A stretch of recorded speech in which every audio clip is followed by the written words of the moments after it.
Trump features, functions, and we also say and toasters. So this whole idea of kind of buying.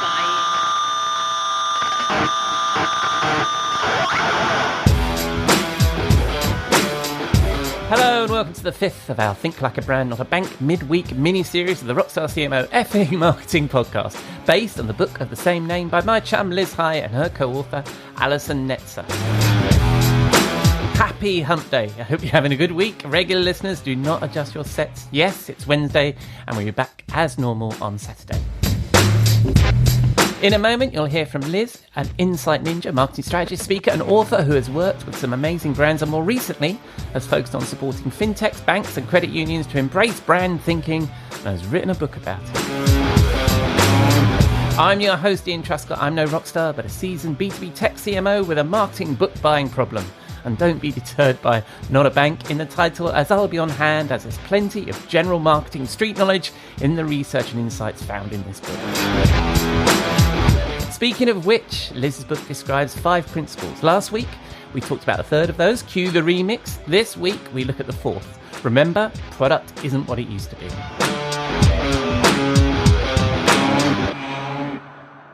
But first, we need to pay the bar tab. I'll be back in a moment. We'll be right back. After this word. We'll be right back. After this word. Look, Bumble knows you're exhausted by dating.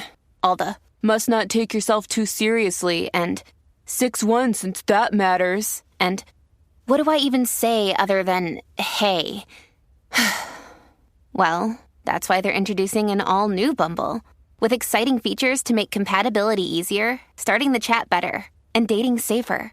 They've changed, so you don't have to. Download the new Bumble now.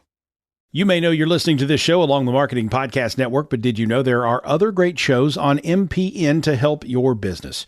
Christy Heiler hosts a fantastic podcast called Own It. Christy, tell us more about the show. Own It is all about celebrating women and non-binary advertising agency owners. We talk about buying out of the boys' club of advertising because less than 1% of ad agencies are owned by women. And where can people subscribe? You can find the podcast at untilyouownit.com. We're also on the Marketing Podcast Network at marketingpodcast.net. And of course, you can subscribe wherever you get your podcasts. You heard her. Go subscribe.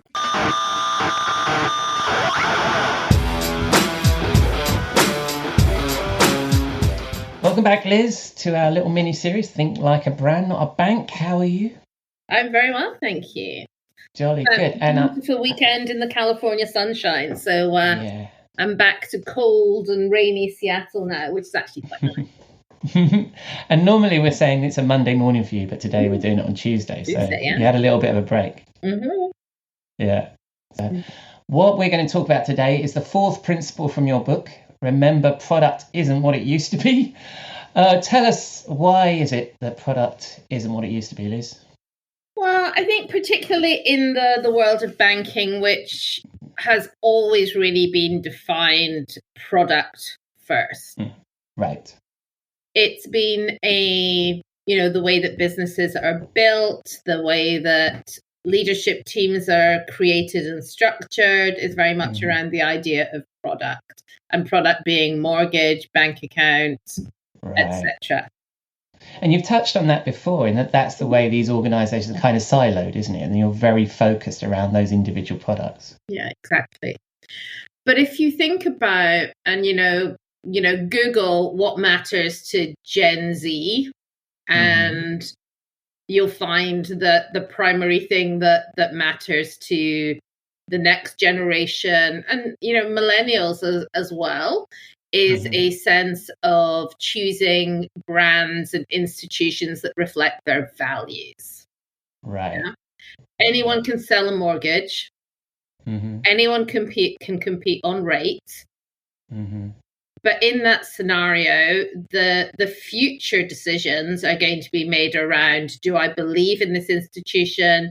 Do I trust this institution to represent me? Yeah. I would argue against the fact of what you just said. As the expert talking, so maybe I shouldn't argue against you. But what I like there, what I'm thinking is, I'm not really sure whether that's the future of decisions, because I think trust in is such an important part. I mean, I'm obviously representing B2B in this conversation, or anything other than finance, right? But I think trust is already there, isn't it? And that we choose products, and sometimes we justify products that maybe aren't the cheapest, or aren't the best value, or aren't really the right one we should have chosen, based on something we fall in love with, right? Or that we have this feeling for, right? Yeah. No, you're actually right, Ian. So a lot of this stuff is it's coming, it's actually here now. Yeah. And it's time to really adjust the mindset to think beyond the conventional. Yeah. And really this idea of your mission is as important, or is as much your product as the things that you sell now. Yeah, right. And I can't remember if you've already mentioned this, but in the book you were talking about a Gallup poll on the trust in finance and fintech, and this sort of notion of shared value and values, right? So what's the difference between shared value and values? So shared value to me is this concept of, a fair exchange between what do I get from my bank or financial institution for what I put into being a customer. Right. So that's a fair exchange of value. But a fair exchange of values is where it feels like this is an institution or an organization that reflects the things that are important to me. If I believe in environmentalism, that institution reflects that view. If I believe in giving back to the community, that institution reflects that view. To me, that's sharing values as opposed to shared value. Right. And so in your in the book, you talk about the fact that the product isn't the best way to communicate that, right? So the product isn't a vehicle for value. Is it a vehicle for values? No, it's not a vehicle for values. Is it a vehicle for value? Let me get this right. So I think conventionally, it is the vehicle for value, but it's not necessarily the vehicle for values, unless you get into really thinking about, some of the niche concepts that we've talked about previously. Yeah. So how should banks and financial institutions from your world approach this? Like, I mean, I can imagine from our perspective, from a B2B tech perspective, right? Often the product is the statement of the thing that you do and the value that it has from that perspective, right? And then we talk about, what is it that we're trying to achieve, what needs we're answering in the audience and all that kind of stuff. How does that work in your world, in the finance world? So it comes back to taking a view of what matters to the customers that we serve. And to thinking more about the concept of outcomes than thinking about the concept of product sales. So one of the things that, and I know, taking it forward into the, your side, the kind of B2B tech, if I think about, and Alison and I, the co-author, were working at Nimbus, then took a really big risk to not sell product. As a man who's been a product manager, who's kind of you know how difficult that CMO CSO strategy conversation is when you go to your product team and say, we're going to focus on marketing outcomes. And you and I have done some work on outcomes in the past. We've always talked about outcomes. Well, certainly you have. So how does that work in the finance industry? So what sort of outcomes are we talking about, and what sort of examples of you've always got great examples. What are the examples of this one? Yeah, I'm trying to remember whether I've talked about it before, but one of the big challenges that's kind of coming through is the, particularly in the US, the whole notion of the fertility market. Oh, right. Okay. Yeah. So the idea of the last stat that I looked at, it says that, by 2023, 25% of, people that want to start families will at some point seek fertility treatment and advice. Wow. Okay. And there's actually, if you That's think, quite an outcome. yeah, no, it is. But if you think about that, banks lend you money for houses because they get that. They lend you money for cars because they get that. Yeah. But if you're thinking about what's the most important thing that a family can do, it's actually make a family. Yeah. But the money that's required to do that, so if you go through 1, 2, 3 rounds of fertility treatment in the US, that can be $25,000 and upwards. Right. Yeah, so a massive considered purchase. Yeah, a massive considered purchase. Yeah. But no bank would felt like comfortable about that. Yeah. Yeah. So it's the same product, yeah? It's just a loan. It's an unsecured loan because you can't secure it against your children. They're not going to read it.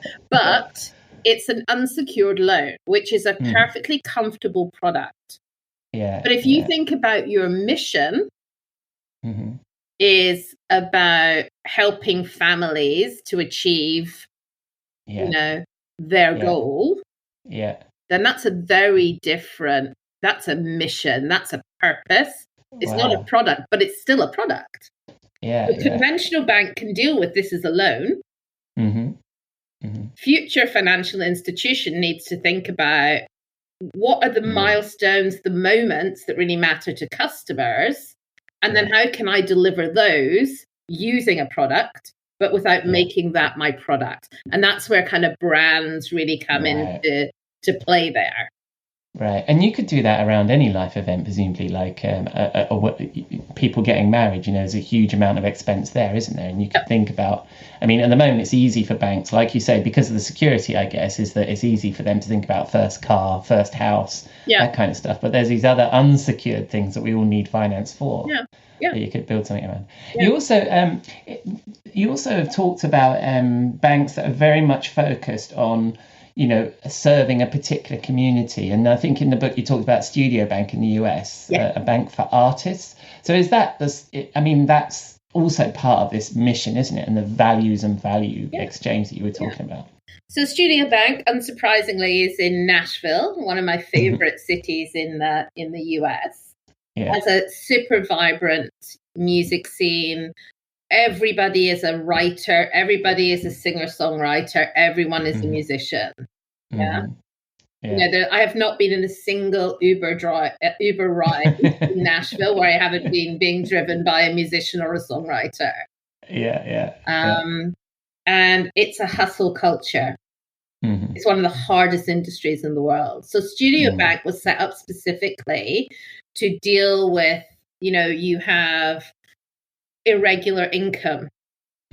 You have, sometimes you'll get a great gig and you'll suddenly have a lot of money, but you won't necessarily know what to do with it. So the whole idea behind it was to really deeply understand the artistic market of Nashville and then build a set of products and services that dealt with the irregularity of income, the need for financial education, and creating a culture. You should see their brand. It's like amazing. It's beautiful. They have local artists that do everything. They live that brand.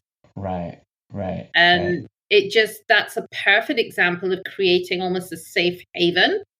Yeah, they've got a credit card, but they look at it in slightly different ways. They look at credit rating in a slightly different way. Right. So it's all the same products that any other bank would offer. It's just that they can then tinker with the product slightly so it suits somebody's lifestyle a bit better, but also just the way that they're communicating how they can help. They're communicating how they can help in a very specific way that a artist is going to completely understand. Exactly. And they're going to feel like they're part of something. Absolutely. And then, of course, I think it's against marketing law not to mention Patagonia when you get onto the issue of values, right? So, outside of finance, a perfect example, right?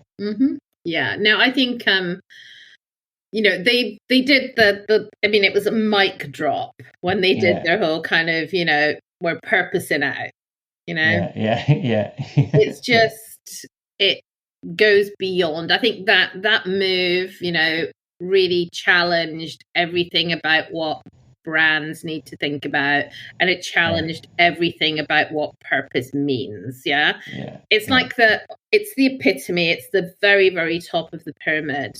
But I think there's lots of lessons that can be learned from how they ran the institution, how they lived their values.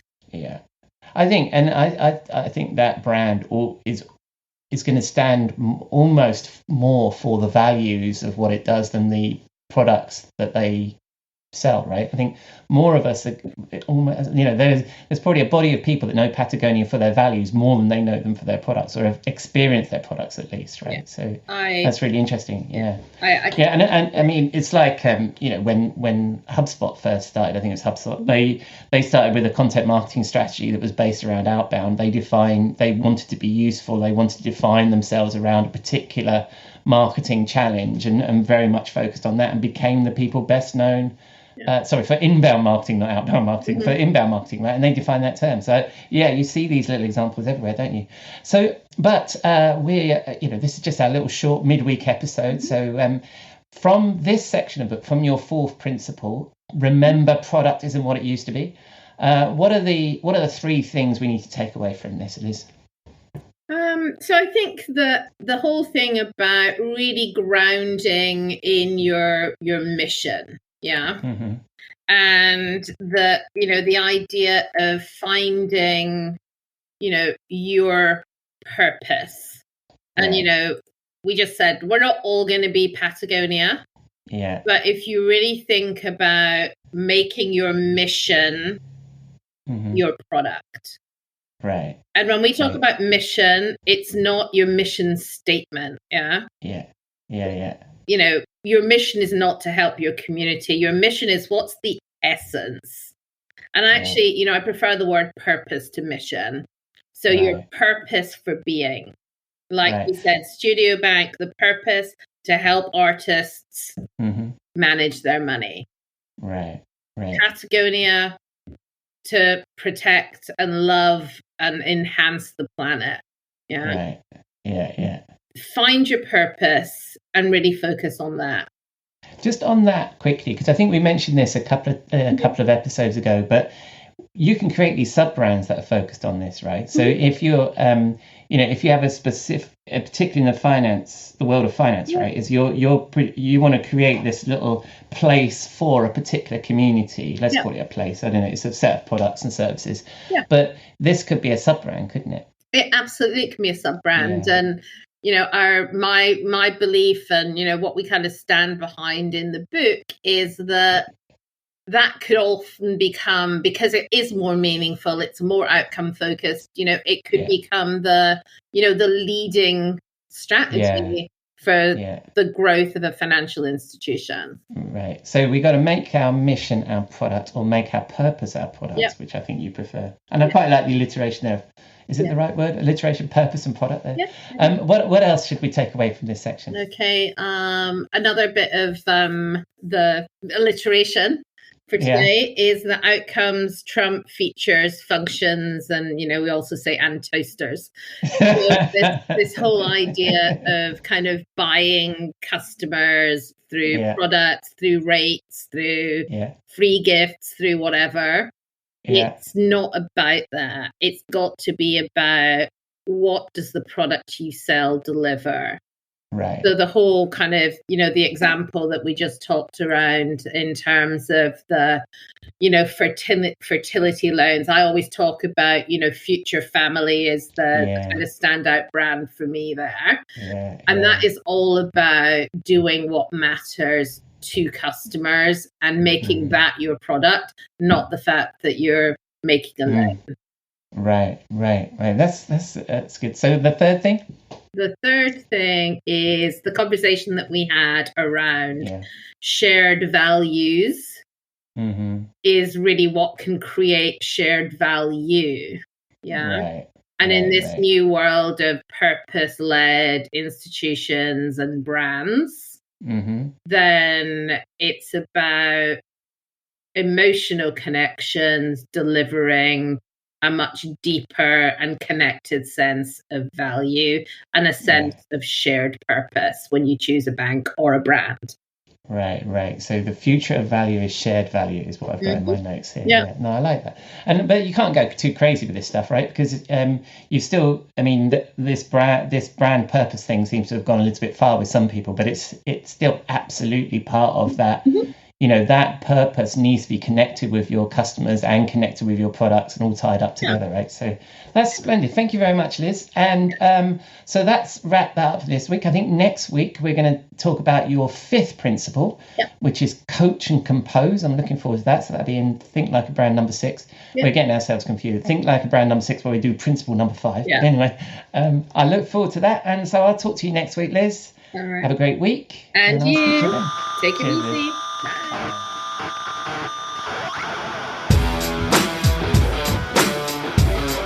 So that's a wrap on the 5th episode of Think Like a Brand, Not a Bank, special for the Rockstar CMO effing marketing podcast. I've been your host, Ian Truscott. Thanks to Liz for her insight and to you for dropping a dime into your podcasting jukebox, selecting our track and jiving along with us.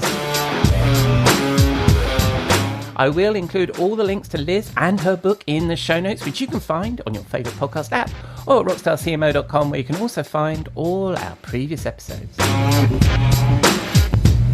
If you have any feedback or suggestions, spin the dial on the interwebs and say hello on the socials. We are Rockstar CMO just about everywhere, or email us at hello@rockstarcmo.com, or please leave a rating or review in your favourite podcast app.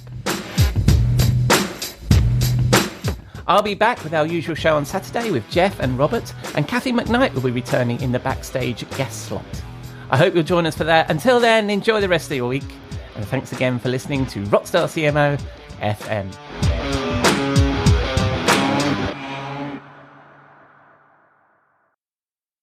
This podcast is heard along the Marketing Podcast Network. For more great marketing podcasts, visit marketingpodcasts.net.